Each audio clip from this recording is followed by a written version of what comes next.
तुम्ही संगत जाए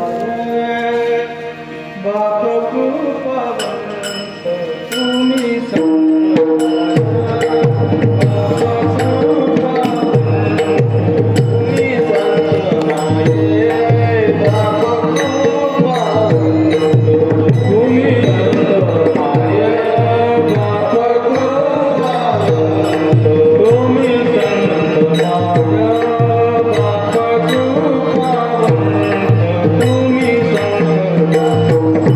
बाप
वंदे बुद्धिप्रदां शारदां कर्पूरगौरं करुणावतारं संसारसारं भुजगेन्द्रहारं सदा वसन्तं हृदयारविन्दे भवं भवामि सहितं नमामि नीलाम्बुजश्यामलकोमलाङ्गं सीतासमारोपितवामभागं पाणौ महासायकचारुचापं नमामि रामं रघुवंशाकं मनोजवं मार्गल्यवेगं जितेन्द्रियं बुद्धिमतां वरिष्ठं वातात्मजं वानरयूतमुख्यं श्रीरामदूतं शरणं प्रपद्ये चलो आओ जी पवन कुमार हमारे हरि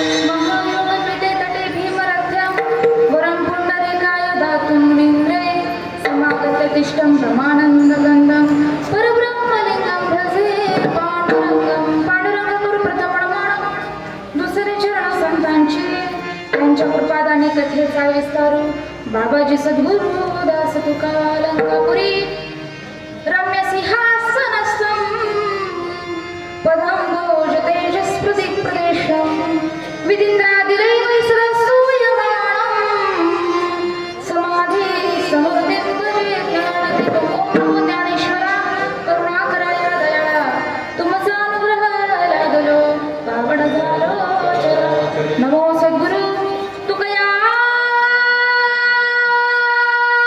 ज्ञानदीपा नमो सद्गुरु सच्चिदानंद रूपा नमो सद्गुरु भक्त कल्याणमूर्ती नमो सद्गुरु भास्करा पूर्ण कीर्ती हरी ज्ञानमूर्तीं च साक्षात् प्रेमस्वरूपिणं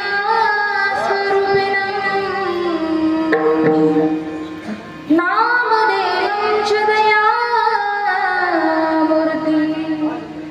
नाथं वन्दे पुनः पुनः वैराग्यस्य परामूर्ति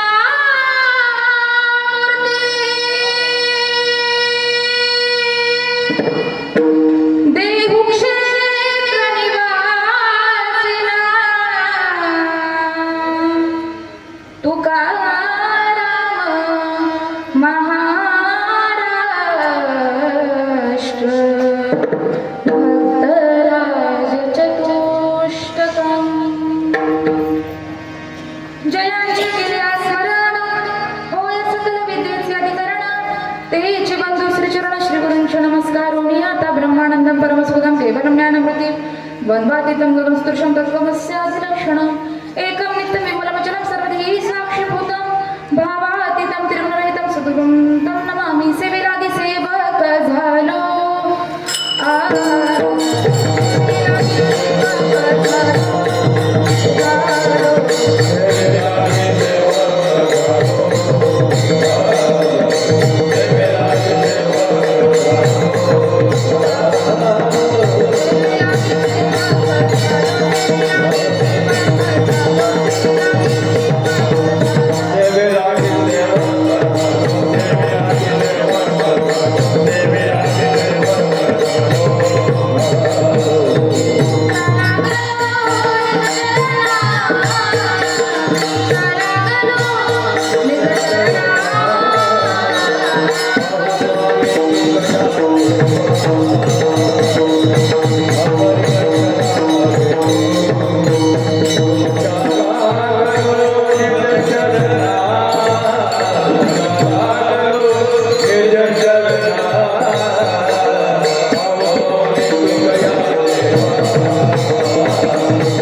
रूपी सेवेकरता घेतलेला अभंग.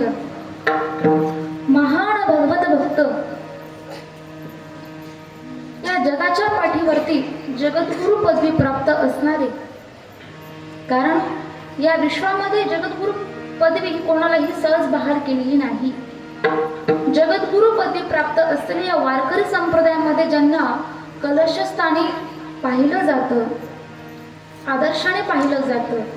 ज्ञानदेवी रचना पाया तुका झालासी कळस, असे वारकरी संप्रदायाचे थोर साधू संत श्रेष्ठ जगद्गुरु जगद्वंदनीय संत श्रेष्ठ ज्यांचं नाव ऐकता क्षणी त्या काळालाही थरकाप सुटावा एवढी ताकद त्यांच्या नामामध्ये आहे. तुकाराम तुकाराम नाम घेता जो काळ तुमच्या आणि आमच्या मानकुटीवर बसून राहिलेला आहे ना, तो काळ, तो यम देखील तुकोबारायांच्या नाव ऐकता क्षणी काय त्याच्या अंगाला काय सुटतो, थरकाप सुटतो. एवढी ताकद जगद्गुरु तुकोबारायांची आहे.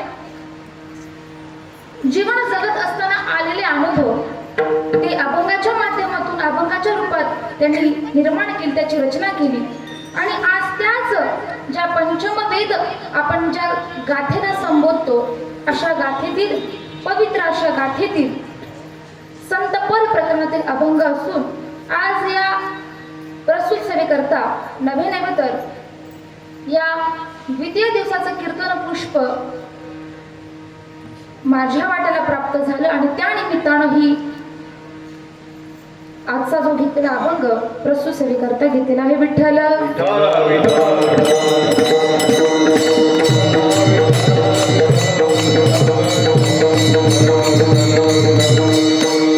या अभंगामध्ये जगद्गुरु तुकोबाराय संतांना धन्यता देतात. सगळ्यांचं लक्ष आहे का माझ्याकडे? माझ्या कीर्तनाच्या काही अटी आहेत. कीर्तन करत असताना एकटी वैष्णवीताई या ठिकाणी कीर्तन करणार, यासाठी तुम्हाला देखील बोलावं. तुम्ही जर बोलले नाही तर निलेश दादा मी इथून लगेच निघून बरं एकटीने जा, सगळ्यांना घेऊन जाईल. आजच नाही, इथून पुढे 7ही दिवस तुम्हाला नुसतं ऐकायचं नाही तर बोलायचं देखील.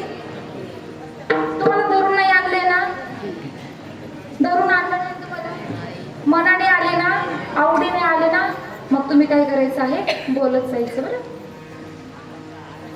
जगद्गुरु तुकोबाराय या अभंगाच्या माध्यमातून संतांचं महत्व सांगतात, संतांचं कार्य सांगतात. ते असं म्हणतात, तुम्ही संत माय बाप कृपावंत. संतांना त्या ठिकाणी माय बापाची उपमा जगद्गुरु तुकोबाराय देतात.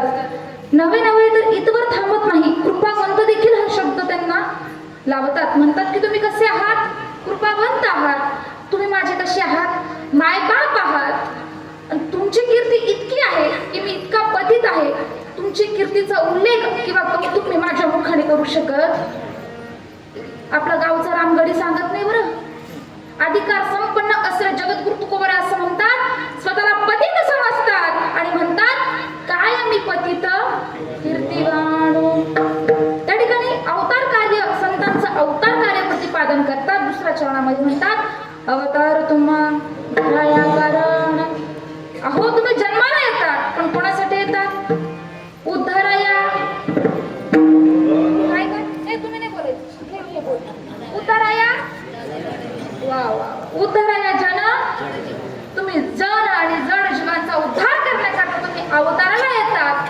बरं, अवताराला येऊन तुम्ही काय करतात, आमच्यासारखा संसार करतात का, भाकरी थापतात? नाही नाही नाही, तुम्ही या संसारात जन्माला आल्यानंतर, सॉरी अवताराला आल्यानंतर तुम्ही काय करतात, वाढावया सुख भक्तिभाव धर्म कुळाचार नाम विठोबाचे.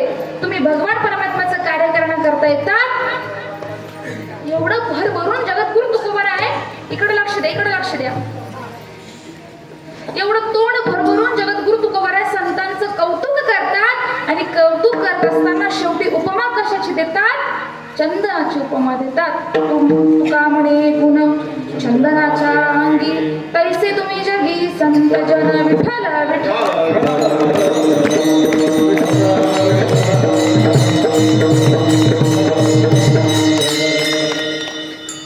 या अभंगावर विस्तृत चिंतन करण्यापूर्वी वारकरी संप्रदायाच्या नियमाप्रमाणे अल्पसहा परिहार देणं वक्त्याचं इथे आद्य कर्तव्य आहे. म्हणून अल्पसहा परिहार द्यायचा असा की अखिल कोटी ब्रह्मांड नायक भगवान परमात्म्याच्या आणि साधू संतांच्या, त्यामध्ये आपले आदरणीय वैकुंठवासी गुरुवर्य हरिभक्त परायण मास्तर बाबा खायदेकर असतील, वैकुंठवासी हरिभक्त परायण लक्ष्मण महाराज अंमळनेर, वैकुंठवासी हरिभक्त परायण कृष्णाची माऊली जायखेडा, त्याचप्रमाणे आदरणीय ज्ञानेश्वर माऊली खायदे यांच्या प्रेरणेने व तसेच हरिभक्त परायण श्रावण महाराज कुकाणे, समाधान महाराज रिंगणगावकर, मोहन महाराज या ठिकाणी बेलापूरकर जयपूर, जयदेव महाराज, सुदाम महाराज यांच्या कुशल अशा मार्गदर्शनाने, त्याचप्रमाणे सर्व ग्रामस्थ व भजनी मंडळ सप्ताह कमिटीच्या सहकार्याने हा अखंड हरिनाम सप्ताह या ठिकाणी संपन्न होत आहे. आणि या राम जन्मोत्सव निमित्त चालत असलेल्या या अखंड हरिनाम सप्ताहाची आज दुसरं कीर्तन पुष्प मला गुंफण्याचा जो बहुमान ज्यांनी प्राप्त करून दिला, असे आदरणीय माझ्यावर बहिणीप्रमाणे माया करणारे, प्रेम करणारे आमचे निलेश महाराज पवार असतील, त्यांचे एकदा मनापासून मी या ठिकाणी आभार व्यक्त करते.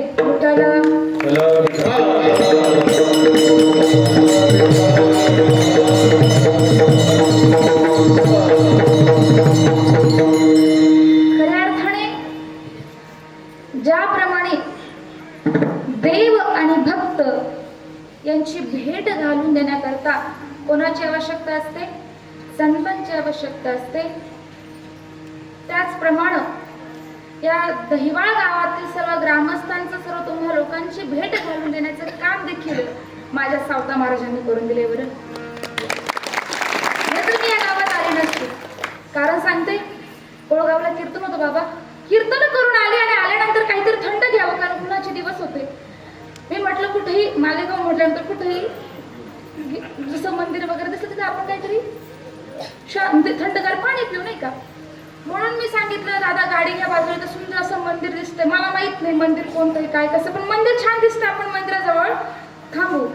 थांबल्यानंतर या बाबांचं नुकतंच सप्ताह संपलेलं होतं, कालाचं कीर्तन झालेलं होतं आणि आवरा सावरा चालू होती. तेवढंच माझं आगमन झालं आणि असंच योगायोगाने मंदिरामध्ये आली.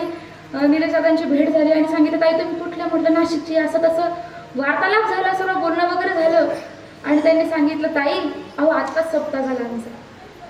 दादा त्या दिवशी सांगू का तुम्हाला, मी घरी गेल्यानंतर आईलाही बोलली. आई म्हटलं, आपण पहिल्यांदा त्या गावात गेलो, पण त्या लोकांशी भेटल्यानंतर असं वाटलं नाही की आपण त्यांच्याशी पहिल्यांदा भेटलोय म्हणून. काहीतरी मागच्या जन्माचे ऋणान बंधू असतील किंवा आपण आपली आधीची काहीतरी ओळख असेल असं मला वाटतं. त्या ठिकाणी नवीन माणसं भेटले असं काही वाटलं नाही, कारण तुमचं प्रेम तितकं मोठ्या अंतःकरणाने होतं. आणि खऱ्या अर्थाने सावदेबाबांच्या कृपेने किंवा त्यांनी तुमच्यापर्यंत बुद्धी सुचवली असेल आणि त्यांनी देखील माझ्यावरती कृपा करून इथे मला त्यांच्या दरबारामध्ये या ठिकाणी सेवा करण्याचं योग किंवा भाग्य मला लाभलं. त्याबद्दल मी सर्व दहिवाळ ग्रामस्थांचं सर्वांचं एकदा मनापासून आभार व्यक्त करते. तुमच्या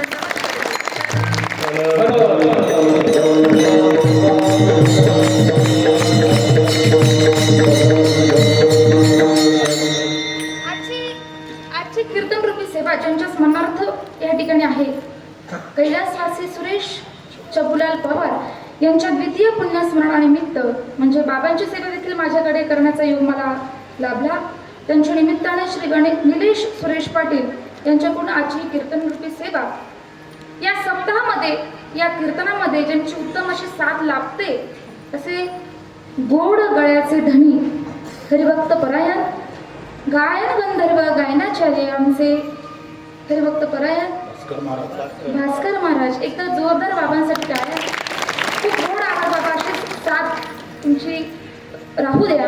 त्यानंतर हरिभक्त परायण गोविंद महाराज असतील, त्यांच्यासाठी एकदा जोरदार टाळ्या. प्रसाद महाराज असतील, त्यांच्यासाठी एकदा जोरदार टाळ्या. इकडे आमचे मृदुंगमणी असणारे हरिभक्त परायण शुभम महाराज, गोड अतिशय वादन त्यांच्यासाठी एकदा जोरदार टाळ्या. त्याचनंतर इथे विंदेकरी बाबा असतील, सर्व टाळकरी असतील, सगळ्यांच्या चरणी काय करते, नतमस्तक करते. आणि सर्वात महत्वाचं म्हणजे हे दोन चोपदार, तुम्ही जर मला काही बोलले किंवा माझं ऐकलं नाही, मी फक्त इकडून आदेश देईन. दिसते ना ते दिसते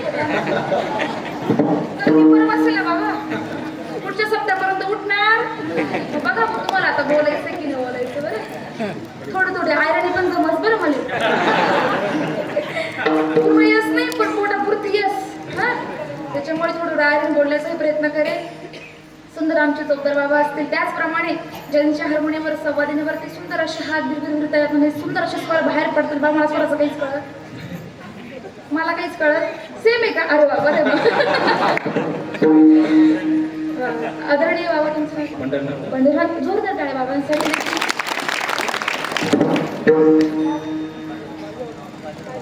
त्यांच्या चरण नतमस्तक. त्याचप्रमाणे या कीर्तनाला विशेष उपस्थिती ज्यांची लाभली, माझ्यावरती बहिणी, माझ्यावर मुलीसारखं प्रेम करणारे आमचे गोरख काका नाशिकहून इथे आले आहेत. त्यांच्यासाठी एकदा जोरदार टाळ्या. ते पाळतचेच आहेत म्हणजे तुमच्या गावाकडचेच आहेत. गोरख काका मंडळ ते देखील या ठिकाणी उपस्थित आहेत. सर्व आधी करून आदरणीय सर्व जे काही ग्रामस्थ असतील त्यांच्या सर्वांच्या चरणी नतमस्तक. आणि विशेष उपस्थित म्हणजे माझे ज्येष्ठ गुरुबंधू असणारे आमचे युवा कीर्तनकार सचिन महाराज कुंदे, त्यांची उद्या सेवा आहे, परंतु मोठ्या अंतकरणाने या ठिकाणी बहिणीचं कीर्तन ऐकण्याकरता खाली बसून श्रवण करत आहेत. असे सचिन महाराज कुंदे यांचेही एकदा मनापासून आभार व्यक्त करते. आणि गोड अशी साऊंड सिस्टम, एकदा ना साऊंड सिस्टम जोरदार आहे.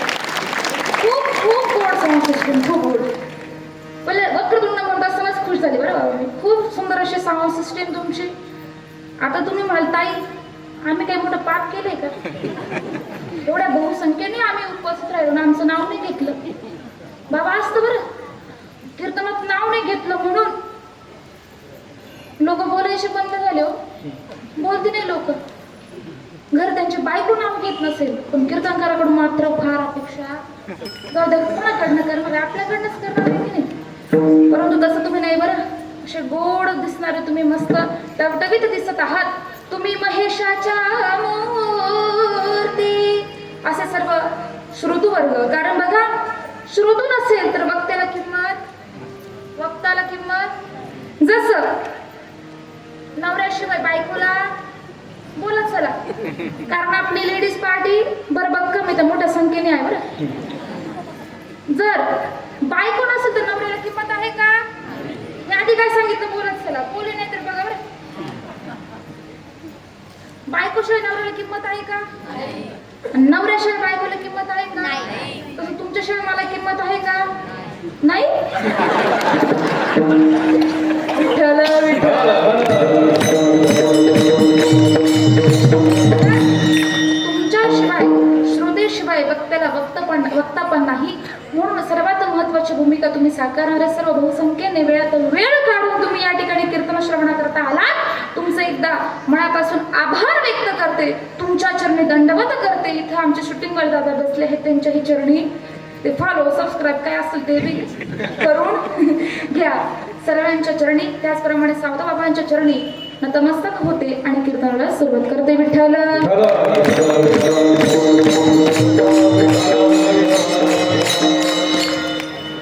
प्रश्न विचारते बरं का, नीट लक्ष देऊन ऐका आणि सांगा.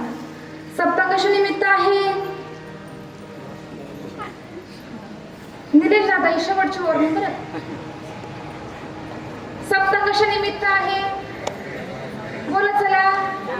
राम जन्मोत्सवा. तुम्हाला सांगू का मी तुम्हाला का बोलायला लावते? कारण मला माहिती की माझ्या कीर्तनामध्ये लोक, त्यामुळे तुम्हाला मी सांगते बोलत. हनुमान जन्मोत्सव आणि राम जन्मोत्सव निमित्त आपला हा अखंड हरिनाम सप्ताह. ज्या राम जन्मोत्सवा निमित्त आपण अखंड हरिनाम सप्ताह केला, तो प्रभू रामचंद्र कोणत्या युगात होऊन गेला? कोणत्या युगात होऊन गेला? कोणतं बाप्पा तुम्ही? सत्ययुगात. विठ्ठल रामचंद्र त्रेतायुगामध्ये जन्माला आले. बघा एकूण 4 कालखंड असतात, 4 युग असतात. पहिलं आहे सत्ययुग, दुसरं आहे त्रेतायुग, तिसरं आहे द्वापारयुग आणि चौथं आहे आता कोणतं चाललंय युग? कोणतं? मोठ्याने आवाज. कोणतं? कलियुग चालू आहे. तुम्ही शेवटपर्यंत असंच राहायचं बरं. कलियुग. आता कलियुगाचा जर आपण कालखंड बघितला, कालावधी बघितला तर 4,32,000 वर्ष हे कलियुगाचं काय आहे? वर्ष आहे. त्यामधलं 5,000 वर्ष आपण आता पुढे आलेलो आहोत. म्हणजे 5 वर्ष या ठिकाणी कलियुगातले संपले. त्यानंतर द्वापार युगाचं वर्ष त्याचा कालखंड 8,64,000 वर्ष आणि त्रेतायुगाचं जे वर्ष आहे ना 17,28,000 वर्ष. आलं लक्षात? हे 4 युगातल्या प्रत्येक युगाचा कालखंड मी तुम्हाला या ठिकाणी सांगितलं. प्रभू रामचंद्र त्रेतायुगामध्ये जन्माला आले. कोणाच्या पोटी? राजा दशरथ आणि माता कौशल्याच्या पोटी प्रभू रामचंद्र जन्माला आले त्रेतायुगामध्ये. आणि आता चाललं हे कलियुग.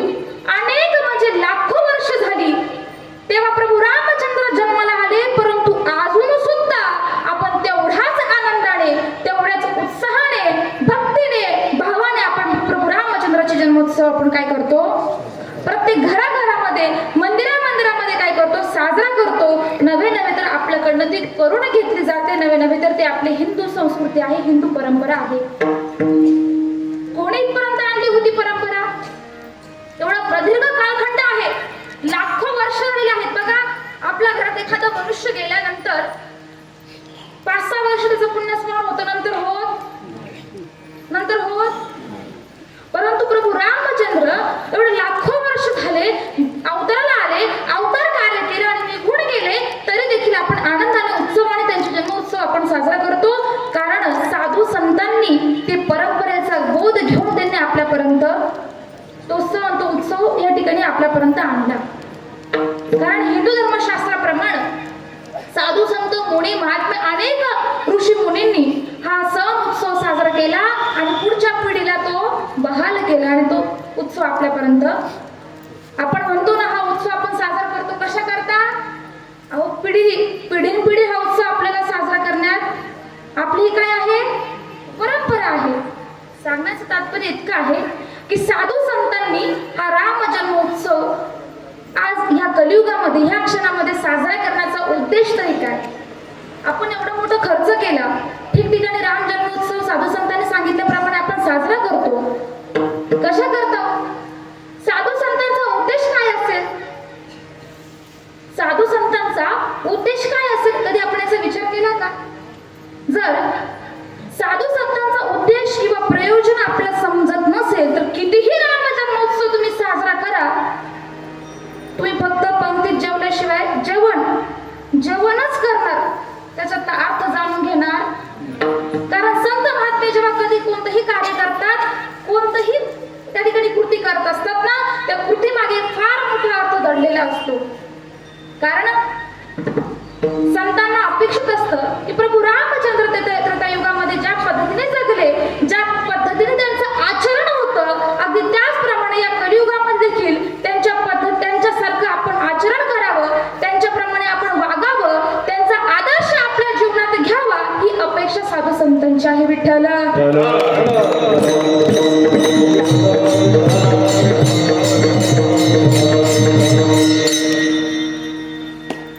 साधू संत इतके दयाळू आहेत ना माय बापू, त्यांच्याशिवाय आपलं कल्याण म्हणा किंवा आपलं उद्धार म्हणा कोणीही करू शकणार नाही.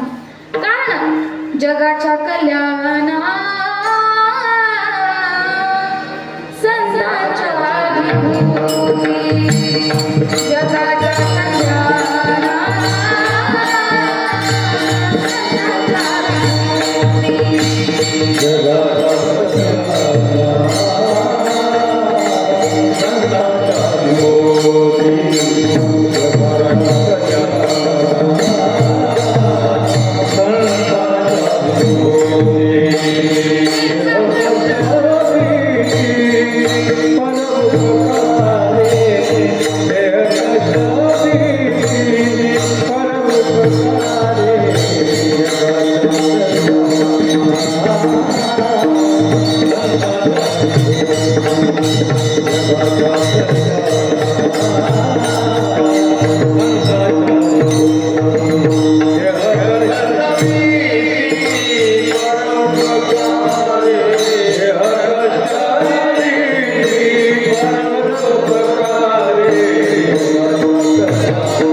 जगाच्या कल्याणा खरंच माझं बघून त्यांचे उपकार आपल्यावरती इतके थोर आहेत ना.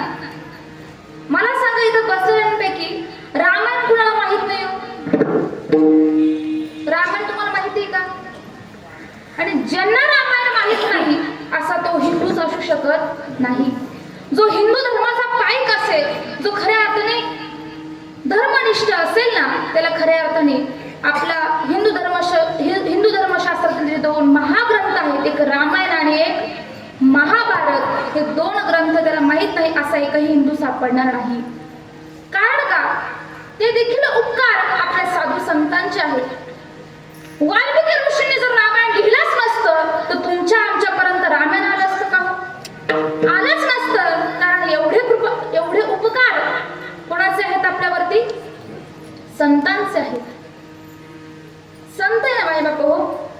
आपण संतांवरती कितीही जरी अपकार केले तरीही ते आपल्यावरती उपकार करतात. कारण त्यांचं जे अंतःकरण असतं ना, ते कसं असतं? आईप्रमाणे असतं. त्या संतांना नेहमी वाटत असतं, माझ्या या लेकराने, या सामान्य जीवाने, या अज्ञानी जीवाने काय करावं? आपल्या जीवनाचा उद्धार करून घ्यावा. हे रामतत्व त्याने समजून घ्यावं. नव्या हा आत्माराम त्याने जाणून घ्यावा. अशी कळमळ, अशी तळमळ कोणाची असते? साधू संतांची असते. का? लेकुराचे हित वाहे माऊलीचे चित्त ऐसी करी लाभाविना प्रीती. तुमच्याकडनं त्यांना धन संपत्ती ऐश्वर्य काही घ्यायचं नसतं. फक्त त्यांना एवढीच अपेक्षा असते, जे दुःख तुम्ही उपभोगता आहे ना, ते दुःख तुम्ही उपभोगू नये, तुम्हाला खऱ्या अर्थाने समाधान सुख प्राप्त व्हावं अशी त्यांची काय असते? अपेक्षा असते. रामायणातून तुम्ही काही ना काही घेऊ, परंतु राम तत्व समजून घ्या. मी कोण आहे, कुठून आलो, मला नेमकं करायचं काय आहे, या 3 प्रश्नाचं उत्तर तुम्ही रामायणातून शिकत. एवढंच महत्व किंवा एवढंच सामर्थ्य साधू संतांचं आहे. तुम्ही जर त्यांचं नाही ऐकलं तरी तुम्हाला ते विनवणी करतात. लागून या पाया विनवितो तुम्हाला. काय तुमच्याकडनं काय पाहिजे होतं मग त्यांना? साधू संतांना तुमच्याकडनं काय हवं आहे? कारण त्यांनी आधीच सांगितले आहोत, तुमच्याकडे देण्यासारखं त्यांच्याकडे काहीच नाही. कारण तुमच्याकडे काय आहे माहिती का? फलकट हा संसार जो खोटा आहे, जो नाशवंत आहे, तो संसार तुमच्याकडे आहे. आणि साधू संतांना माहिती आहे, येथे सारा भगवंत, येथे सारा भगवंत. साधू संतांना माहिती आहे की ह्या कलियुगामध्ये, या इहलोकामध्ये, या मृत्यूलोकामध्ये परमात्म्याशिवाय, देवाशिवाय दुसरं काहीच नाही. त्याचं नाम आणि तो शेवटच्या क्षणापर्यंत आपल्यासोबत. जो मनुष्य आयुष्यभर संसारामध्ये राहून आपल्या मुलाबाळाची काय करतो? गुजराण राखतो. त्याच्यासाठीच काबाड कष्ट करतो. माडीवर माडी बांधस, जमीन घेतस, असंच ना, जमीनवर जमीन घेस. कोणासाठी? आपल्या पोरासाठी, बायकोसाठी. आणि तिला काही दुःख होऊ नये तिच्यासाठी तिच्या पुढं करत राहावं. कशासाठी? आपल्या परिवाराने सुखात राहावं. कारण का त्याला असं वाटतं शेवटच्या क्षणी हेच माझ्या कामी, बाकी कोणी गावकरी काही कोणीच कामी येणार नाही. परंतु सत्य असं आहे, ज्या मुलाची तू आयुष्यभर काय केली? गुजराण राखलं, त्याचा सांभाळ केला ना, ज्या बायकोपाशी तू सतत तिच्या सोबत राहिला, तिच्या सुखदुःखामध्ये राहिला आणि देवाला विसरला, ती बायको फक्त दारापाशी असते. तुझं प्रेत उचललं जातं, जसं घरातून बाहेर काढलं जातं, ती बायको फक्त दारापाशी हंबरला पडते. अहो जाऊ नका ना, अहो जाऊ नका ना. मी तर असं म्हणते तिने सोबत जावं, त्यांना थांबवण्यापेक्षा तिने सोबत जावं. पण जाते का? कारण कोणाला मरुशी वाटतच नाही ना बाबा. आणि ज्या मुलांसाठी आयुष्यभर काबाड कष्ट केले, ते मुलं फक्त आणि गावकरी सर्व काही जे असतील इष्ट मित्र सखे सोहेरे नातेवाईक वगैरे हे सर्व फक्त राखी पुरता असतात, राख सावड्या पुरता. बाकी त्याला कसं जावं लागतं. पण साधू संतांना हा संदेश, साधू संतांना हा सार, साधू संतांना ही वास्तविकता आणि सत्य समजलं. कोणतं. तुका म्हणे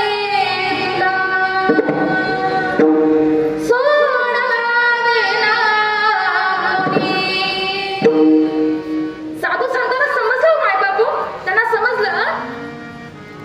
अरे जीवा तू का म्हणे तुला सोडवेना कोणी, एका चक्रपाणी वाचोनिया,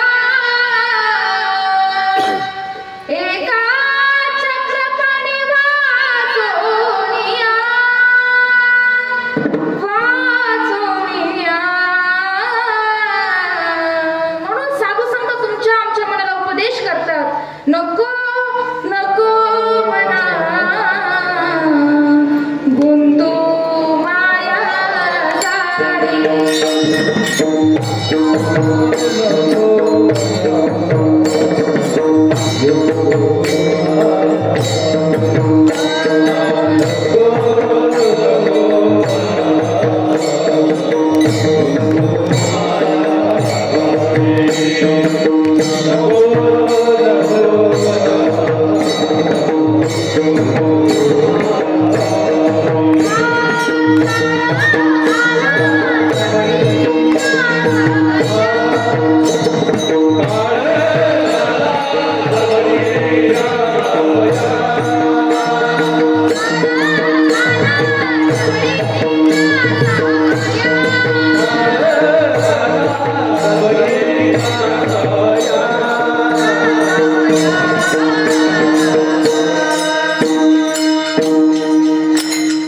नको नको म्हणा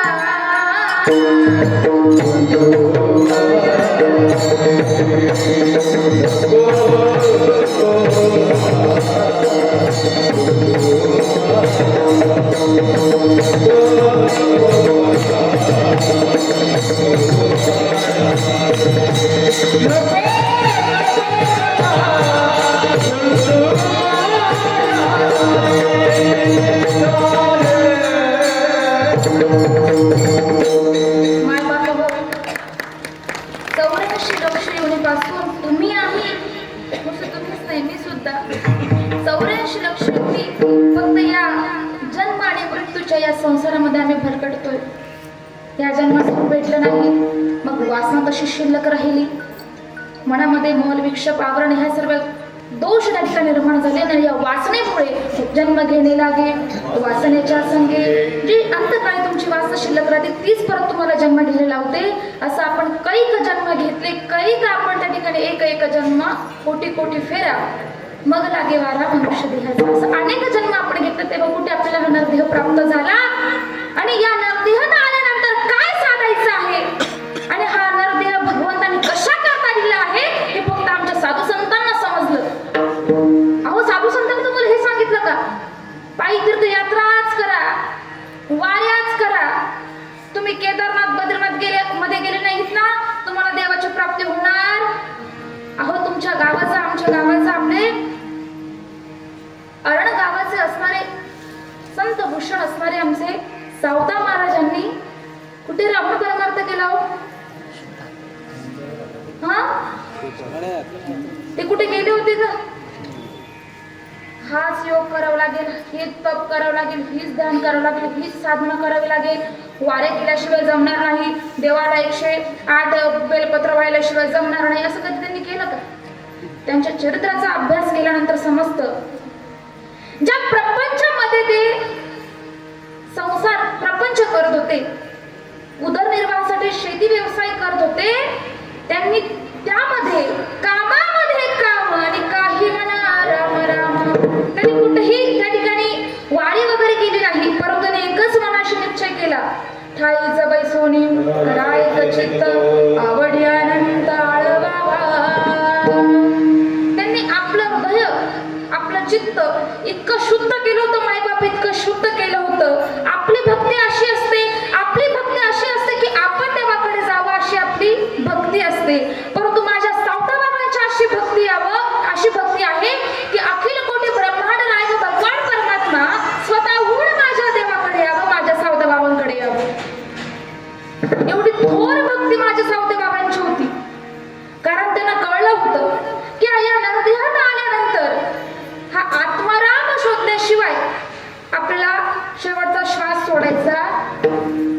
आणि त्याच वेळी मनाशी पक्का निश्चय केला, ज्या कांदा मुळा भाजीमध्ये आपण या ठिकाणी सर्व प्रपंच करतो, उदरनिर्वाहासाठी आपण ते शेती करतो, त्या शेतीमध्येच, त्या पिकांमध्येच, त्या फुलांमध्येच आपण काय बघायचा, कांदा मुळा भाजी, कांदा मुळा भाजी, कांदा मुळा भाजी, कांदा मुळा भाजी, अवघे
त्या कांद्यामध्ये, त्या मुळ्यामध्ये, त्या कोथिंबीरीमध्ये, प्रत्येक पिकांमध्ये आमच्या सावता महाराजांनी परमात्मा शोधला.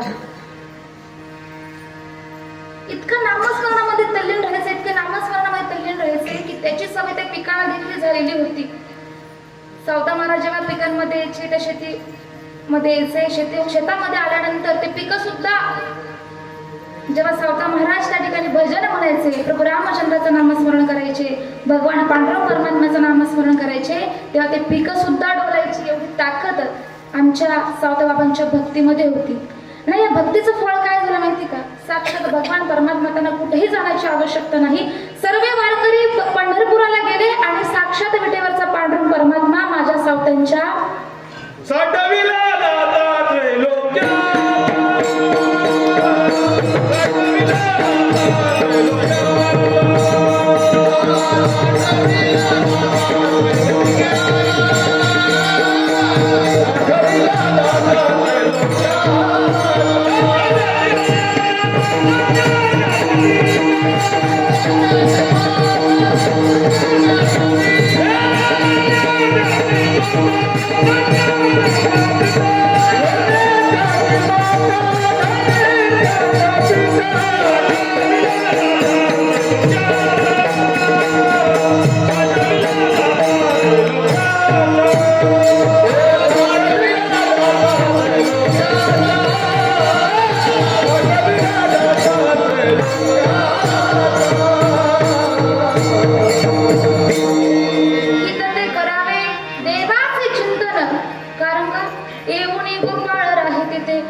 माझे कान इतके जाम झाले की मला ऐकायचं येणं बंद झालं.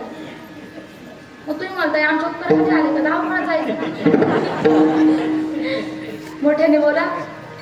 पसारा आवडता का अजून पसारा? तुम्ही पसारा आवडतोस का बरं?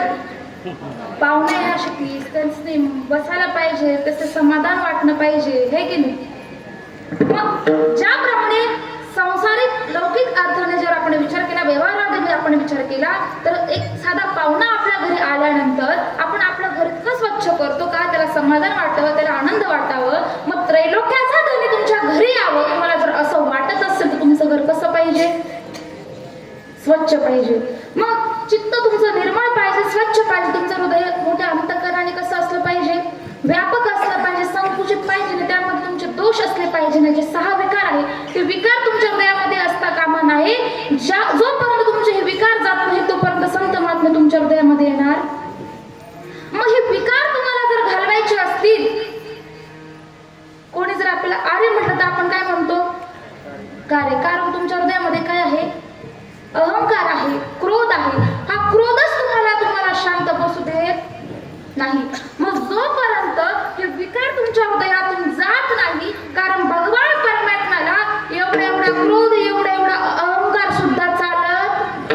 मग जोपर्यंत तुमचं हृदय हे कामारहित, दोषारहित होत नाही तोपर्यंत तो भगवान परमात्मा येऊ शकत. आणि सावता महाराजांनी काय केलं, सुरुवातीला नामचिंतन केलं, भगवान परमात्म्याचं चिंतन केलं. आणि चिंतन करता करता त्यांचं हृदय इतकं व्यापक झालं की भगवंताला ओढ झाली. मी कधी सावता बाबांकडे जातो आणि कधी त्यांच्या हृदयामध्ये. का त्यांना दुसरी जागा नव्हती का लपायला, होती का नव्हती, अनेक ठिकाण होतं. कारण प्रत्येक चराचरामध्ये त्रैलोक्यामध्ये त्याचं प्रत्येक अंश व्यापलेला आहे, विस्तारलेला आहे. परंतु सावत्या बाबांच्या हृदयामध्ये का त्याला जायचं होतं, कारण त्याचं हृदय इतकं भक्तिभावाने फुललं होतं की त्याची ती भक्ती भगवान परमात्म्याला आपल्याकडे ओढत. म्हणून आपलं अशी भक्ती असली पाहिजे की जेणेकरून साक्षात भगवान परमात्मा प्रभू रामचंद्र आपल्या हृदयामध्ये यायला पाहिजे. ऐसा कर घर आवे राम और धंदा सब छोड़ही, इतने गोते काय खाता. जब तू अपना पूर्ण होता, जेव्हा तुम्ही आपल्या स्वस्वरूपाला विसरता, तुम्ही खऱ्या अर्थाने मी कोण आहे, कशा करता आला होत, हे तुम्हाला या प्रश्नाचं उत्तर भेटलं नाही. तुम्ही आत्मबोधापासून बाजूला झाला तरी झाला, देव देखील तुमच्यापासून बाजूला. खऱ्या अर्थाने साधू संतांनी सांगितलं, जो राम आहे ना, जो विठ्ठल आहे ना, तुमच्या हृदयामध्येच आहे. परंतु तुम्ही त्याला काय केले, विसरून तैसे हरपले. तुमचा जो मी आणि माझं या 2 अद्वैत तत्वामुळे तुम्ही खऱ्या अर्थाने तुम्ही कोण आहात हे विसरून. मग साधू संतांना जेव्हा लक्षात आलं की हे जे अज्ञानी जीव आहेत ना, हे खऱ्या अर्थाने स्वतःला विसरून, म्हणून ते तुमच्यासाठी तुमचं हित साधना करता या पृथ्वी तलावरती अवतीर्ण झाले. या विश्वामध्ये जर पाहायला गेलं ना, तर आई वडिलांशिवाय आपलं हित, आपलं कल्याण कोणीही पाहत आपल्याला.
आपले आई वडील.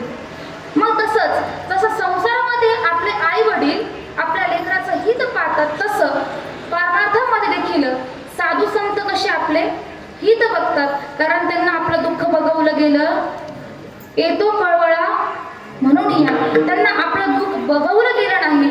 म्हणून जगद्गुरु तुकोबरायांनी साधू संतांना, गुरूंना, सद्गुरूंना कशाची उपमा दिली, माय बापाची उपमा दिली. हेच अभंगाचं प्रथम चरण. तुम्ही संत माया बाबा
ऐका, नीट लक्ष देऊन ऐका. आई वडील आपल्यावरती निस्वार्थ प्रेम करत असतात, परंतु त्यांची माया आपल्या शेवटच्या क्षणापर्यंत देखील कळत. जेव्हा त्यांचं अस्तित्व आपल्या आयुष्यातून निघून जातं ना, तेव्हा आपल्याला समजतं. साने गुरुजींचं एक दृष्टांत आहे. साने गुरुजी म्हणतात, काय झालं, एक प्रियकर प्रेयसी रस्त्याने चालत होते आणि चालत असताना ती प्रेयसी त्या प्रियकराला म्हटली, तू माझ्यावर प्रेम करतोस का? त्यावेळी त्या प्रियकराने सांगितलं, जीवापाड प्रेम करतो. म्हणे तू जीवापाड प्रेम करतो हे कशावरून सिद्ध करून? असं तुझं जीवापाड प्रेम आहे तर त्यावर तू काय कर, सिद्ध करून दाखव. तुझं जे प्रेम आहे ना ते सिद्ध करून दाखव. तेव्हा तो प्रियकर असं म्हटला, तू या जगामध्ये, या विश्वामध्ये मला काहीही सांग, तुझ्यासाठी काहीही मी आणून. आताचे जे प्रियकर म्हणतात ना, तुझ्यासाठी चंद्र आणून दे, तुझ्यासाठी काय काय काय त्यांच्या त्या फापट गोष्टी नसते, त्याला अजिबात अर्थ नाही. परंतु हा खरंच तिच्यावरती प्रेम करत होता. मग ती प्रेयसी असं म्हटली, तू जर माझ्यावर खऱ्या अर्थाने प्रेम करत असशील ना, तर असं कर, तुझ्या आईचं जे काळीज आहे ना, काळीज, ते मला काढून. आता याचं कसं प्रेम होतं, आंधळ प्रेम होतं. यांनी कोणत्याही क्षणाचा विचार केला नाही, तडक घरी गेला. घरी गेल्यानंतर आपल्या आईचा खून केला आणि त्या आईचं काय केलं, आणलं, काळीज आणलं आणि त्या प्रेयसीला दिलंस, बघ तुझ्यावरती मी प्रेम करतो ना, हे बघ मी आईचं काळीज तुझ्या पुढे आणून ठेवले. परंतु त्या मागची एक अशी कथा आहे, ज्यावेळी ते काळीज तो आपल्या प्रेयसीला आणत होता, तो धावत असताना अचानक त्याला ठेच लागली आणि तो खाली पडला. खाली पडल्यानंतर ते आईचं जे काळीज होतं ना, ते काळीज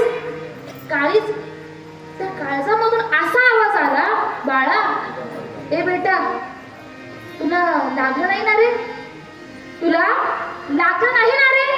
म्हणजे आपल्या आईवरती अपकार करून सुद्धा ती आई त्या लेकरावरती काय करत होती, फक्त माया, प्रेम आणि उपकारच करत होती. सांगायचं तात्पर्य इतकंच आहे, त्या मुलाने त्या प्रेयसी करता आपल्या आईचा खून करून ते काळीज आणलं, तर देखील आईने प्रेम करणं सोडलं नाही. तसे हे साधू संत तसेच असतात.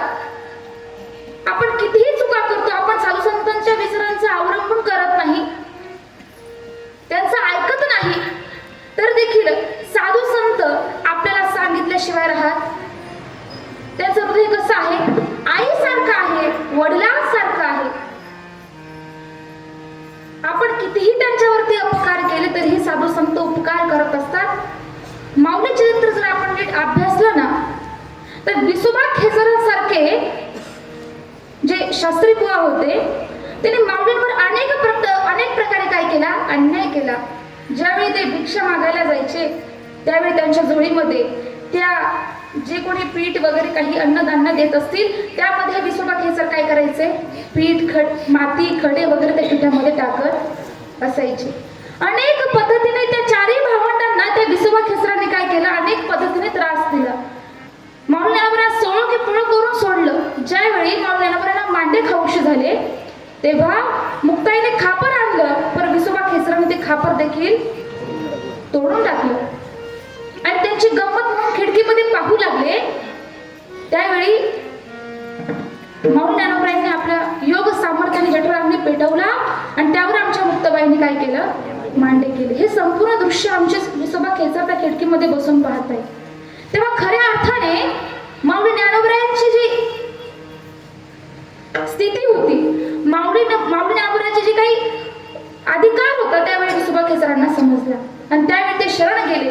त्यावेळी माऊलीने हा विचार केला पाहिजे होता की तू मला इतका त्रास दिला. अहो आपल्याला जो कोणी आपल्याशी जर कोणी भांडलं ना तर आपल्या त्या शेजाराशी 4 महिने बोलत, 4 महिने जाऊ द्या, सख्या भावाभावांचे भांडणं होतात इतकुशा जमिनीवरून. आणि त्या जमिनीवरून भांडण झाले की शेवटच्या श्वासापर्यंत आपण त्या सख्या भावाशी बोलत, एकाच आईच्या पोटी आलेले ते 2 लेकर बोलती.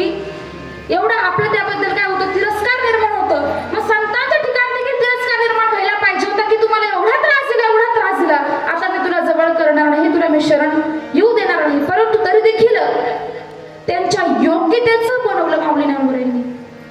संत श्रेष्ठ नामदेवरायांचं गुरु म्हणून त्यांची एवढी पदवी त्यांना प्राप्त करून दिली. एवढी ताकद, एवढं मोठं अंतकरण, माय बापाचं अंतकरण संतांचं असतं. विठ्ठल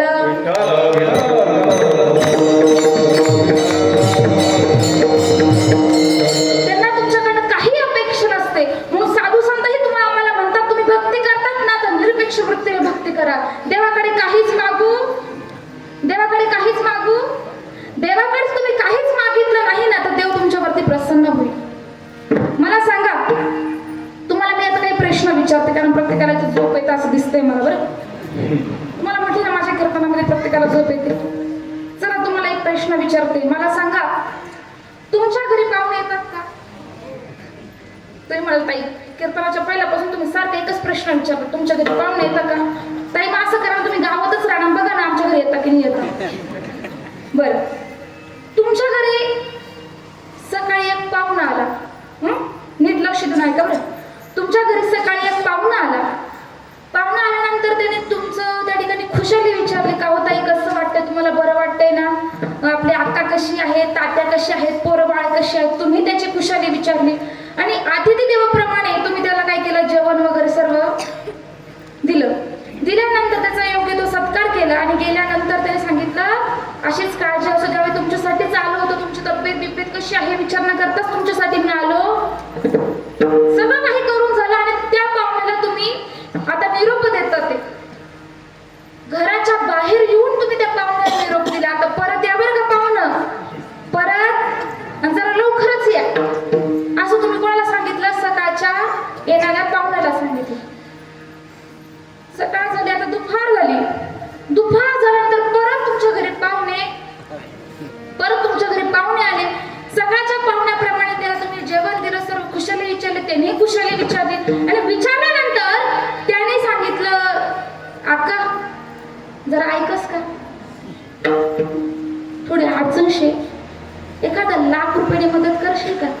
करस का बाबा, एखादाही ₹1,00,000 मदत करस का? त्यावेळी तुमचं जे प्रेम राहतं ना माय बाबा ते कदशील की जा सांगता येत. तू जेव्हा निरोप घेतो ना त्याला दारात जाऊन घेतो तुम्ही सोडवायला जात. आता सकाळचा पाहुणा गेला, दुपारचाही पाहुणा गेला. तुम्हाला असा प्रश्न विचारायचा आहे, तुम्हाला कोणता पाहुणा आवडला? मग सकाळचा आवडला की दुपारचा आवडला? हा? कोणतं आवडलं? का बरं?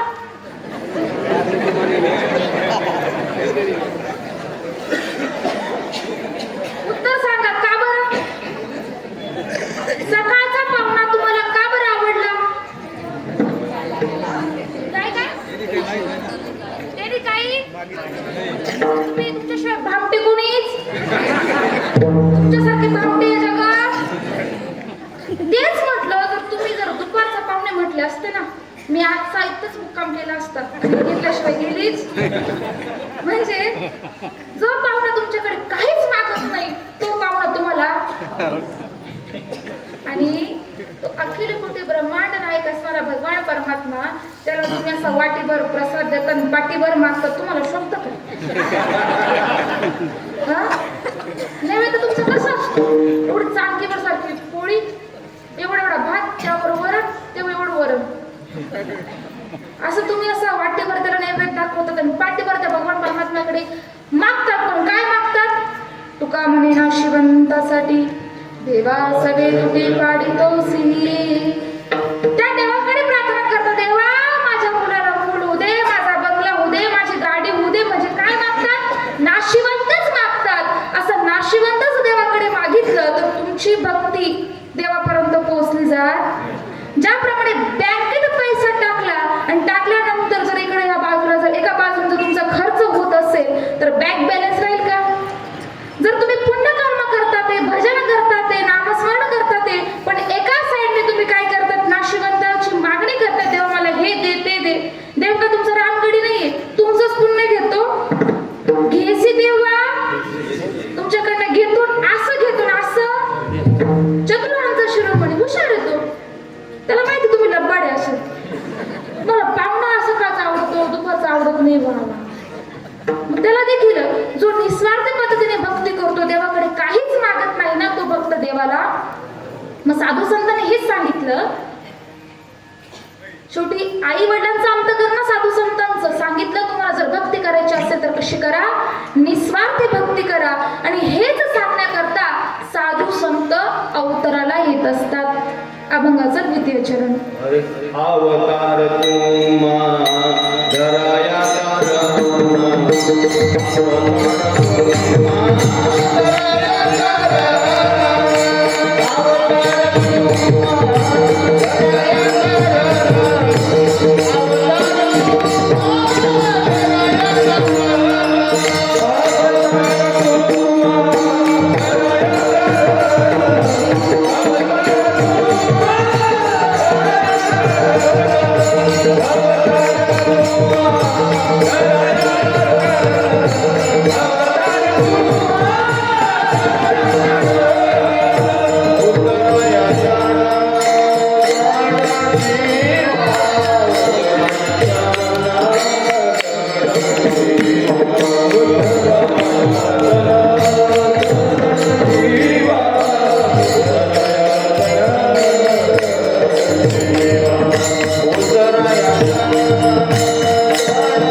दुःख असतं. जेव्हा त्या आईच्या उदरातून ते बाळ बाहेर येतं ना, त्या यातना फक्त त्या आईलाच काय सांगू, गर्भीची यातना मज भोगविता नारायण. इतकं दुःख त्या गर्भाचं असतं, तरी देखील संत पुन्हा पुन्हा देवाला सांगतात, देवा आम्हाला जन्माला घाल. कशा करता? तुमच्या आमच्या उद्धारासाठी. देव देखील अवताराला येतात. कोणा करतात? देवाने गीतेमध्ये सांगितलं, भगवान श्रीकृष्णाने गीतेमध्ये सांगितलं, आम्ही अवतार कशा करता येतो.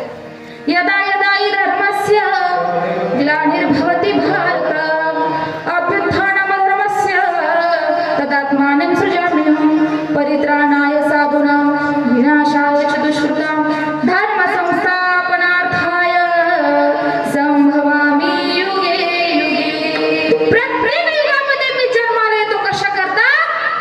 भक्तांचं रक्षण करण्याकरता आणि दुष्टांचा संहार करण्याकरता. आणि संत काय करत असतात? दुष्टांचा दुष्टपण घालवण्याकरता जन्माला येत असतात. याचं मूर्तिमंत उदाहरण म्हणजे माऊली ज्ञानोबरायांनी 5 मध्ये सांगितलं आहे, जे खळाचे वैकटी सांडो तया सत्कर्मी रती. देवा तू दुष्टांचा संहार करतो, पण देवा माझ्याकडे हे कार्य नाही. मी काय करतो? जो दुष्ट आहे ना, त्याच्यातला दुष्टपणा मी काढतो आणि त्याला सज्जन बनवण्याचा मी प्रयत्न करत असतो. कोणाकोणाचा उद्धार माझ्या भगवान परमात्म्याने केला. रामायणामध्ये गोड कथा आहे शबरी मातेची. जातीने भिन्न होती तरी देखील देवाची तिने भक्ती केली. गुरु वचनावर विश्वास ठेवला आणि सांगितलं, माता ऋषीने सांगितलं, शबरी असा एक दिवस येईल की त्या दिवशी साक्षात प्रभू रामचंद्र तुझ्याकडे येतील आणि तुझा उद्धार करतील. एवढीशी शबरी, तिचं जेव्हा लग्न लावण्यात येत होतं आणि जेव्हा तिला समजलं की माझ्या लग्नामध्ये लाखो असे असणारे निष्पाप बळींचा जीव त्या ठिकाणी घेतला जाणार आहे आणि त्याचंच भोजन करून माझ्या लग्नाच्या दिवशी त्याचं जेवण देणार आहे, जेव्हा तिला समजलं तेव्हा तिला असं वाटलं की जर माझ्या लग्नामुळे जर निष्पाप जीव जात असतील तर मला हे लग्नच नको. इतकी 10 वर्षाची चिमुकली असणारी शबरी माता लग्नाच्या मंडपातून पळून गेली. रात्रभर पळत पळत पळत पळत तिला कळत नव्हतं कुठं जायचं, कुठं बसायचं, आपल्याला कोणती वाट भेटणार आहे. अतिशय तिला भीतीने देवाच्या नामस्मरणाचा धावा करत करत शबरी माता पळत पळत गेली. नाही का, आश्रम त्या ठिकाणी तिला लागला. एक आश्रम तिला डोळ्यासमोर दिसला आणि तो जो आश्रम होता तो कोणाचा होता? माता ऋषींचा आश्रम होता. त्या ठिकाणी ही शबरी माता रोज सकाळी उठायची, सडा समार्जन करायची, झाडू मारायची, तुळशीला पाणी घालायची आणि रांगोळी काढायची. असं नित्यनेम त्या शबरी मातेचा चालत होता. माता ऋषींना असं वाटलं, इथून मागे पाहिलं तर कोण इथं रांगोळी वगैरे काढत नव्हतं, परंतु गेल्या काही दिवसापासून इथं कोण सडा समार्जन करताय. म्हणून माता ऋषींनी विचार केला की आता मात्र आपण काय करायचं, नेमकं याचा छडा लावायचं की नेमकं हे काय कोण करत आहे. तेव्हा माता ऋषी रात्रभर जागले. जागल्यानंतर पहाट झाली. पहाटनंतर नेहमीप्रमाणे शबरी माता त्या ठिकाणी आश्रमामध्ये झाडू सडा समार्जन केलं आणि केल्यानंतर हे सर्व संपूर्ण दृश्य कोण पाहतंय? माता ऋषी पाहतंय. माता ऋषीने तिला जवळ घेतलं आणि सांगितलं, मुली अगं कुठून आली? त्यावेळी शबरी मातेला वाटलं, जर मी माझा सर्व पूर्व इतिहास सांगितला आणि जर ऋषींना समजलं मी भिल्ल समाजाची आहे तर हे मला जवळ करणार. कारण त्यावेळी जाती वर्ण फार होते. जर कमी जातीचे असेल त्यांना दूर लोटलं जात. त्यावेळी माझी हलकी जात आहे, मी भिन्न जातीची आहे हे जर कृष्णा समजत तर ते मला जवळ करणार नाही. परंतु ते साधू संत शेवटी त्यांचं अंतरण कसं होतं? आई वडिलांसारखं, आईसारखं, बापासारखं अंतकरण होतं. त्यावेळी शबरी मातेला माता ऋषींनी जवळ घेतल्याने सांगितलं, आजपासून तू काय कर, इथेच राहा. तिला आश्रय दिला आणि त्या दिवसापासून माझी शबरी माता नित्य नेमाने सडा समार्जन करायची, साधूंची सेवा करायची, ऋषीमुनींची सेवा करायची. जे काही अध्ययन त्या ठिकाणी माता ऋषी इतर विद्यार्थ्यांना देत होते, तर शिष्यांना देत होते, ते अध्ययन आमची शबरी माता देखील घेत होती. भगवंताचा निरोप आला, माता ऋषी तुम्हाला आता समाधी घेण्याची वेळ आलेली आहे. ही जेव्हा बातमी सर्व शिष्यांना समजली, सर्व शिष्य बोक्षी रडू लागले, तुम्ही आता जाताय म्हणून आता माझा उद्धार करा, मला काहीतरी बोध द्या, असं सर्व शिष्य माता ऋषींना सांगू लागले. इकडं शबरी मातेला बोध, उद्धार, कल्याण ह्या काही गोष्टी तिला माहीत. तिला फक्त भोळी भाबडी काय करावी, भक्ती करावी, एवढंच सेवा करावी, एवढंच आमच्या शबरी मातेला माहिती होतं. आणि मग काय झालं, ती त्या झोपडीच्या आडोशाला राहून कशी रडत होती की आपले आता गुरुजी आपल्याला सोडून जातील. त्यावेळी माता कृष्णाच्या जवळ आली, तिच्या डोक्यावर हात फिरवला. शबरी, अगं तू रडते कशा करता? ती सांगते हे सगळे उद्धार उद्धार म्हणतात, हे उद्धार म्हणजे नेमकं काय असतं? माझा उद्धार कधी होईल सांगा ना तुम्ही. काही मे उद्धार पावेन, काही कृपा करेल नारायण, ऐसे सांगा संत जन समाधान करा चित्त माझे. तुम्ही माझे गुरु आहात, सद्गुरू आहात. आता तुम्ही जर निघून चालले आहात तर माझा उद्धार कोण करेल? त्यावेळी माता ऋषी तिच्या डोक्यावर हात ठेवतात आणि म्हणतात, शबरी आई, अगं तुझी भक्ती इतकी श्रेष्ठ आहे ना, इतकी निस्वार्थी भक्ती आहे ना तुझी. साक्षात भगवान परमात्मा या ठिकाणी अवताराला येऊन प्रभू रामचंद्र स्वतः तुझ्या झोपडीमध्ये येतील आणि तुला काय देतील? दर्शन देतील. तिने आपल्या गुरूंच्या वचनावर विश्वास ठेवून आपले गुरु समाधी अवस्थेत निघून गेले. निघून गेल्यानंतर ही शबरी माता छोटी होती. तेव्हापासून ती प्रभू रामचंद्राची वाट पाहत होती. आज माझे प्रभू रामचंद्र येतील, त्यांना मी त्या ठिकाणी रांगोळी काढेल, त्यांना आसनावर बसवेल, त्यांची पूजा करेल. असं प्रत्येक दिवशी शबरी माता कोणाची वाट पाहत होती? प्रभू रामचंद्राची वाट पाहत होती. दिवसामागून दिवस चालत होते, पण तरी देखील माझ्या शबरी मातेची वाट पाहणं, आशा पाहणं तिने सोडलं.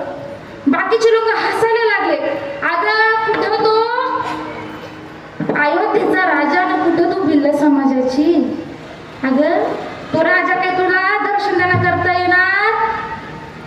बाकीचे लोक तिला हसत होते, परंतु तरी देखील शबरी माताने त्यांच्याकडे कानाडोळे केले आणि रोज काय करायची? ती रोज अंगण झाडायची, पाट रचायची, त्याच्यावर फुलांची रांगोळी काढायची. माझे प्रभू रामचंद्र येतील ना, त्यांना मी असं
म्हणजे लगेच तुमची भक्ती बदलत राहते. परंतु प्रभू रामचंद्राच्या आशेने दर्शनाची ओढ लागत असलेली शबरी मातेला फक्त मनामध्ये एकच चिंता होती, एकच चिंतन करायची. काय चिंतन करायची ती?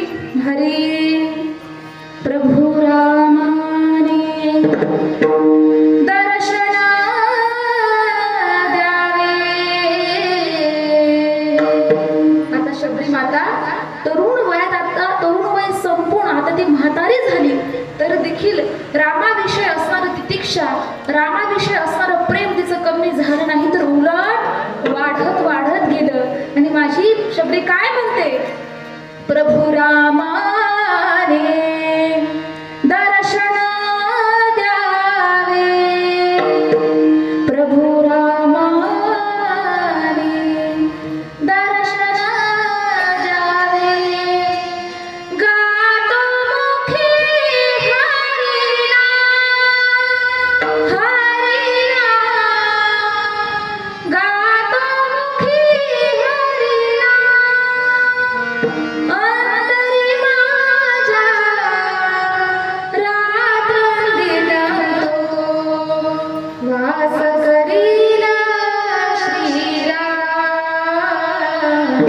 श्रीराम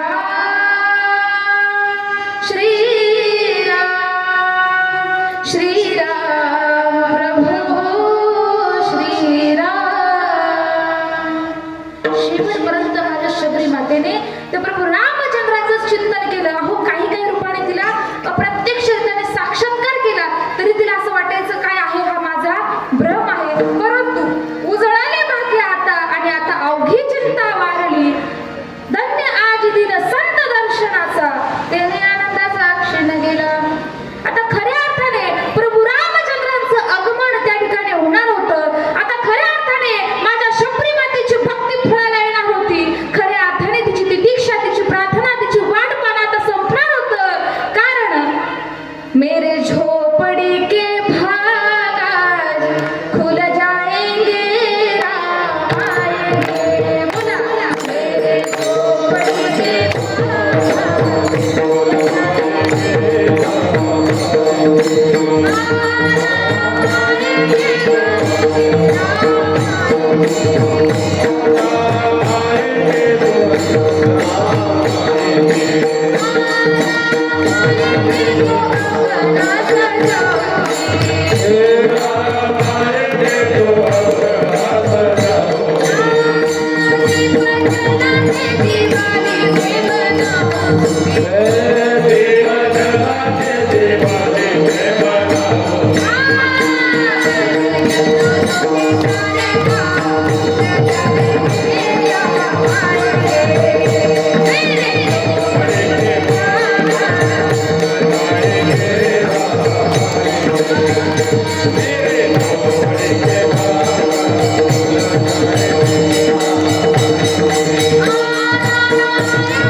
भगवान परमात्मा त्या शबरी मातेकडे तिचं रूप नाही पाहिलं, काहीच न पाहिलं, तिच्या भावाकडे बघितलं. अहो माझ्या प्रभू रामचंद्राने तिची काय खाल्ली? उष्टी बोर खाल्ली. लक्ष्मणाला चिळस येत होती, परंतु माझ्या भगवान परमात्म्याला त्याची चिळस आली नाही. का? प्रभू रामचंद्राने पाहिलं शबरी मातेमधला असणारा भाव. सांगायचं तात्पर्य असं की संत महात्मे देव परमात्मा अवताराने तो कशा करता येतो? भक्तांचं रक्षण करण्याकरता येतो, जड जीवांचा उद्धार करण्याकरता येतो. अवतार तुम्हा धराया कारण उद्धाराया जड भक्तांचं रक्षण करण्याकरता येतो. माझ्या द्रौपदीचं काय केलं?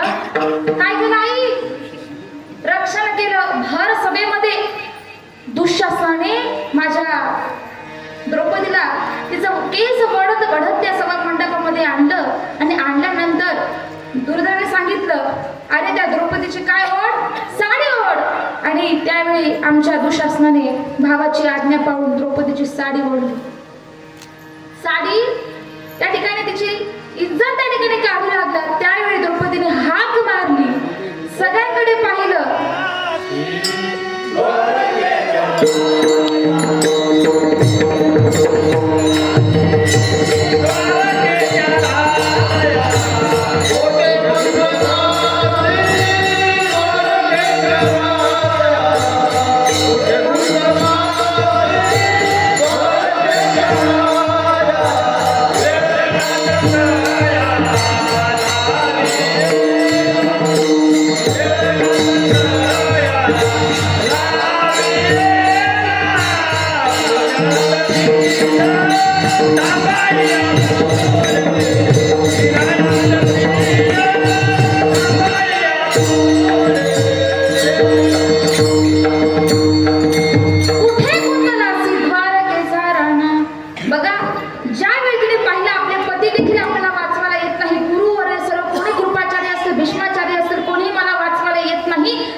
तिने मोठ्या भक्तिभावाने भगवान श्रीकृष्णाला हाक मारली. माझा भगवान श्रीकृष्ण त्या ठिकाणी प्रगट झाला आणि माझ्या द्रौपदीला काय केलं, वस्त्र पुरवून तिची इज्जत, तिची लाज राखली. नवे नवे तर वस्त्र नाही पुरवले, स्वतः वस्त्र स्वरूप झाला आणि माझ्या द्रौपदीचं काय केलं, रक्षण केलं. परंतु त्या अगोदर माझ्या द्रौपदीने सुद्धा माझ्या भगवान श्रीकृष्णाचं काय केलं होतं, रक्षण केलं होतं. सुंदर भावगीत आहे, 5 मिनिटं तुमचं गीत. त्या गीतेमध्ये सुंदर प्रमाणे द्रौपदीचं आणि भगवान श्रीकृष्णाचं नातं त्या ठिकाणी प्रतिपादन केलं आहे.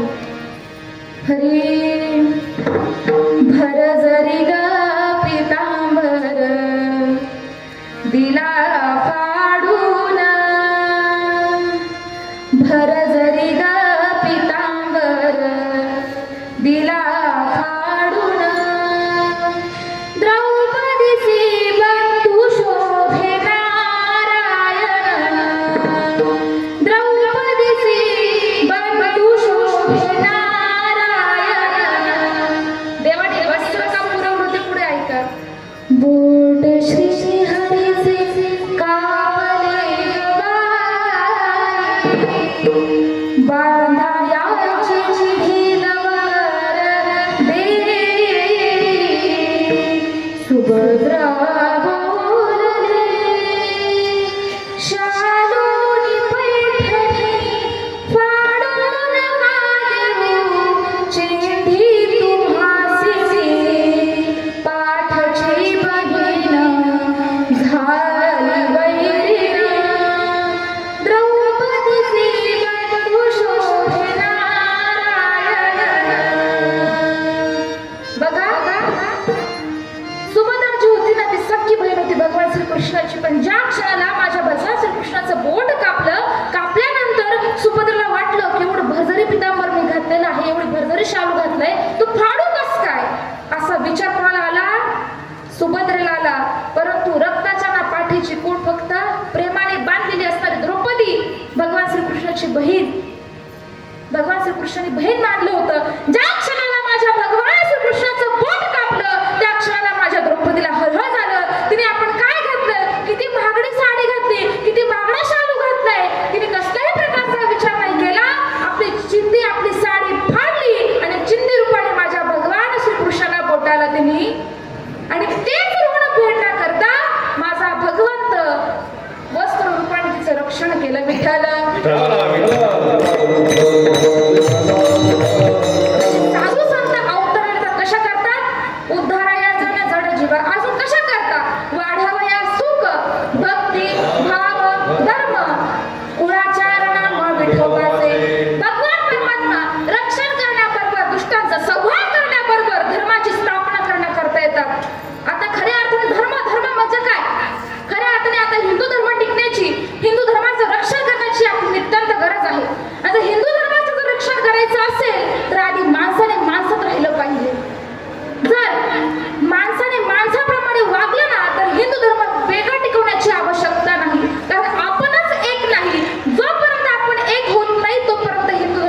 असणार नाही. आमच्या साने गुरुजींनी सांगितलं, धर्माची व्याख्या सांगितली, खरा तो एकची धर्म, जगाला प्रेमाला पाहे, खरा तो एकची धर्म, जगी जे हिलातील पतित, जगी जे दीन पतदलित, तयाचा ऊन उठवावे, खरा तो एकची धर्म. हिंदू, मुस्लिम, शीख, ईसाई या धर्माच्या अगोदर आपला मनुष्य धर्म सांभाळा. आपल्या हृदयातली माणुसकी जिवंत ठेवा. तुमच्या हृदयातली माणुसकी जिवंत ठेवली, तुमच्यामध्ये असणारे मतभेद संपले, भ्रष्टाचार संपला, दहशतवाद संपला. कारण दहशतवाद, तुमचे भांडण, तुमचे सर्व भ्रष्टाचार कशामुळे होतं माहिती का? तुमच्यामधली असणारी माणुसकी कुठेतरी लयास गेली. जर माणुसकी तुमच्या हृदयामध्ये शिल्लक आहे, तर जिवंत आहे, तर या गोष्टी किंवा ह्या समस्या निर्माण होऊ शकत नाही. तुमच्या मनाला एकदा का बोध झाला की माझ्या हृदयामधला भगवान परमात्मा जसा आहे ना, तोच भगवान परमात्मा समोरच्याच्याही हृदयामध्ये आहे, अशी जेव्हा तुम्हाला खात्री होईल ना, तेव्हा खऱ्या अर्थाने त्या धर्म टिकवताना तुम्हाला बाकीच्या गोष्टीकडे म्हणजे दंगली, आंदोलन करण्याची आवश्यकता पडणार. कारण साने गुरुजींनी खूप मोठा उपदेश दिला, खूप मोलाचा उपदेश दिला. काय दिला? प्रभूची लेकरे सारी, दयाला सर्वांगी प्यारी, कुणाला व्यर्थ शिणवारे, जगाला प्रेमाला गावे, खरा एकाची धर्म. आणि वाढावा या सुख, भक्ती, भाव, धर्म, हा धर्मच टिकवण्यासाठी साधू संतांचा या ठिकाणी अवतार त्या ठिकाणी झाला. आणि साधू संत असं म्हणतात, धर्माचे पालन करणे पाखंड खंडन, आणि हेच आम्हा करणे काम, बीज वाढवावे नाम. तुम्ही भगवान परमात्म्याचे नामस्मरण जेव्हा कराल, तेव्हा खऱ्या अर्थाने तुमच्या हृदयामध्ये प्रेम प्रगट होईल. इतरांविषयी द्वेष त्या ठिकाणी निघून जाईल. समोरच्या बद्दल देखील तुम्हाला प्रेमच दिसेल, समोरचा व्यक्ती तुम्हाला चांगलाच दिसेल. कारण चष्मा जर आपण पिवळा घातला तर संपूर्ण जग देखील आपल्याला कसं दिसतं? पिवळा दिसतं. तुमच्या हृदयामध्ये प्रेम असेल तर सर्व मनुष्य हृदयामध्ये देखील तुम्हाला काय दिसेल? प्रेमच दिसेल. तो मनुष्य तुम्हाला चांगलाच दिसेल. आणि हे प्रेम निर्माण करण्याकरता साधू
पतित कीर्तिवानो अवतार तुम्हा धराया करण जन जड जन जीव तारण उद्धराया जन जड जीव वाढावया सुख भक्ती भाव धर्म गुणाचार नाम विठोबाचे अवतार तुम्हा धराया करण उद्धराया जन जड जीव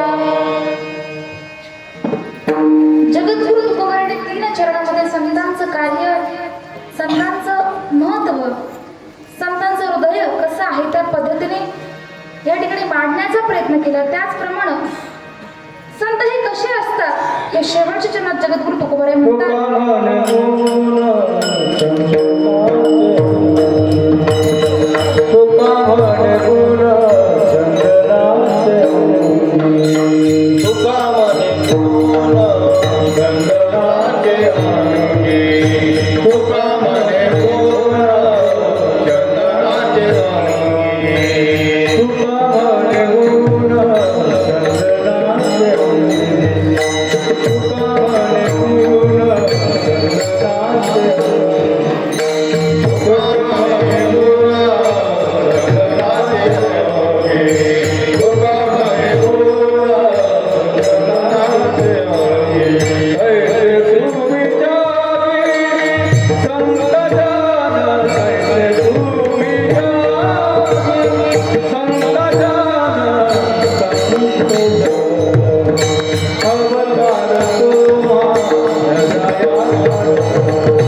ठिकाणी जगद्गुरु तुकोबराय साधू संतांना चंदनाची उपमा देतात. ज्याप्रमाणे चंदनाचं झाड ज्या ठिकाणी असतं त्याच्या सभोवताली जे काही वृक्ष असतात, जे काही झाडं असतात, ते चंदनाचं झाडाचे एक असं वैशिष्ट्य आहे की त्याचा सुगंध तो इतर वृक्षांना देखील देत राहतो.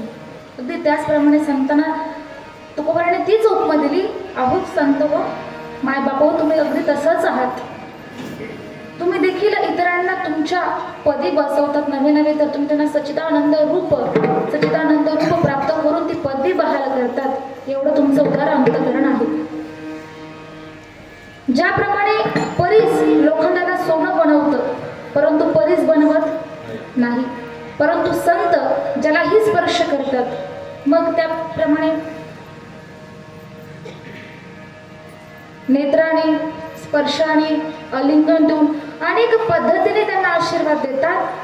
त्या भक्ताला, त्या शिष्याला, त्या जीवाला तुम्ही काय करतात? तुमच्या सारखं बनवतात. आपणा सारिकी करती तात्काळ नाही काळ वेळ तयार होते. संत हे आपल्या शिष्याला, आपल्या भक्ताला त्यांच्यासारखं बनवतात. म्हणून या ठिकाणी तुकाराम महाराज साधू संतांना चंदनाची उपमा देतात. बघा, झालेली सेवा अखिल कोटी ब्रह्मांड नायक भगवान परमात्म्याच्या बाबा नक्की कृपा कर बंदर पुढच्या वर्षी बकवास घेते मी. ब्रह्मांड नायक भगवान परमात्म्याच्या चरणी, त्याचप्रमाणे सावता बाबांच्या भगवान राधाकृष्णांच्या चरणी समर्पित करते. माझे गुरुवर्य असणारे सच्चिदानंद सद्गुरू भगवान माऊली असतील, म्हारू आबा असतील, तुम्ही सर्व श्रोतू वर्गांच्या चरणी, सर्व गायक, वादक, भजन मंडळ, सर्व दैवाळ गावांच्या ग्रामस्थांच्या चरणी ही सेवा समर्पित करते आणि सेवेला इथंच पूर्ण विराम देते.